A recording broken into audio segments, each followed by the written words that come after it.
O presidente Luiz Inácio Lula da Silva tem enfrentado uma batalha com o Banco Central do Brasil por conta da taxa básica de juros.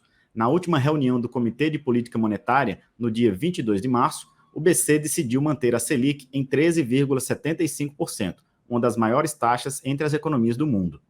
Em comunicado, o Compor informou que o ambiente internacional se deteriorou desde a última reunião do órgão, com bancos nos Estados Unidos e na Europa enfrentando problemas e com a inflação na maioria dos países permanecendo em patamares elevados.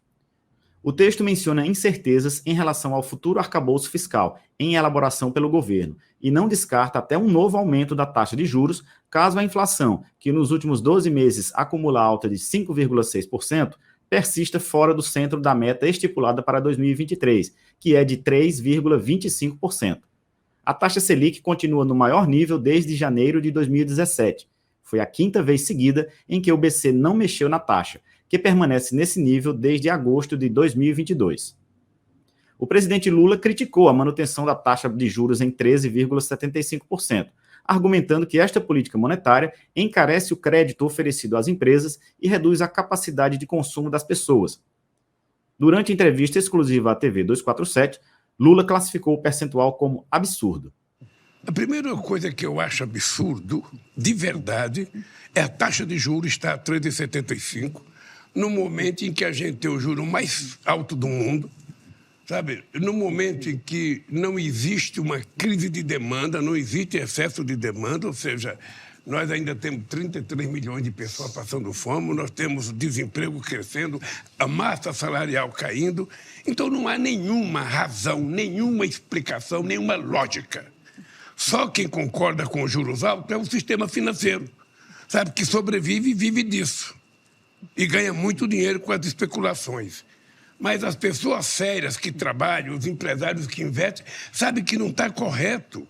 Ninguém pode tomar dinheiro emprestado a 3,75%, um juro real de 8% se você descontar a inflação. Não existe. E eu acho engraçado é que o sistema financeiro e alguns editorialistas de alguns jornais acham ruim que a gente critique. Não, a gente tem que aceitar não que o juro seja alto. Lula criticou a conduta do presidente do Banco Central, Roberto Campos Neto, e cobrou do banqueiro maior compromisso com a lei que define a autonomia do Banco Central. Eu, sinceramente, acho que o presidente do Banco Central não tem compromisso com a lei que foi aprovada de autonomia do Banco Central. A lei diz que é preciso cuidar da responsabilidade da política monetária, mas é preciso cuidar da inflação também, é preciso cuidar do crescimento do emprego, coisa que ele não se importa.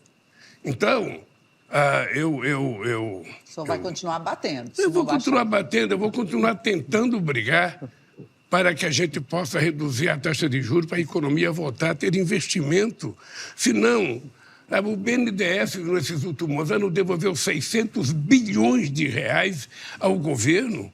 Ou seja, fica sem dinheiro para fazer investimento. Ainda esse ano o BNDES tem que devolver 90 bilhões ao Tesouro.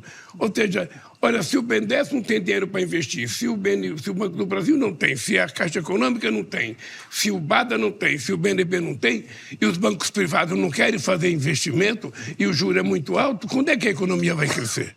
Na entrevista à TV 247, Lula também alertou que a economia em desaceleração, combinada com os juros altos, agravam o processo de desindustrialização que o país tem sofrido ao longo dos últimos anos. Primeiro, nós precisamos deixar, de importar tantos carros e de fabricar mais carros aqui no Brasil. Não dá para a Ford, que a Ford também queria ficar aqui importando carro, outro quer importar carro, não. Se a gente tem 30 indústrias automobilísticas no Brasil, nós temos que produzir carro aqui. Agora, eu fiquei surpreso quando eu vi a Mercedes deu férias coletivas, não sei que outra empresa quer fazer não sei o quê, ou seja, o fato concreto é que o país está desaparecendo do ponto de vista do crescimento industrial. Nós estamos ficando um país, está crescendo um setor de serviço e está crescendo a importação de produtos que não pagam nenhum imposto nesse país, ou seja, como é que a gente vai poder ficar vivendo assim? Como é que esse país vai ficar crescendo? Você tem a agricultura produzindo muito, mas se paga pouco imposto no Brasil. Então nós precisamos saber que país que a gente quer construir. Que país que a gente quer construir, que país que a gente quer fazer. O país vai voltar a crescer, vai voltar a gerar emprego, vai melhorar a vida das pessoas, ou esse país vai definhando, como aconteceu agora? O patamar da taxa de juros no Brasil também é criticado pelo economista Joseph Stiglitz, vencedor do Prêmio Nobel de Economia em 2001. Durante participação em seminário no Rio de Janeiro, promovido pelo Banco Nacional de Desenvolvimento Econômico e Social, o BNDES, Stiglitz classificou a taxa Selic como pena de morte para a economia brasileira.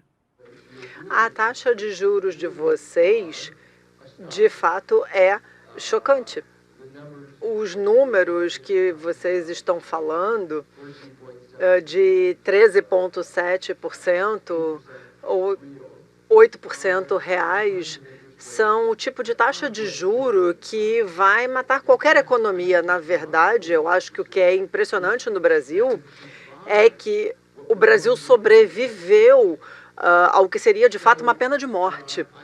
O economista Guido Mantega, que foi ministro da Fazenda entre os anos 2006 e 2014, também acredita que a taxa de juros praticada atualmente prejudica o desenvolvimento da economia brasileira.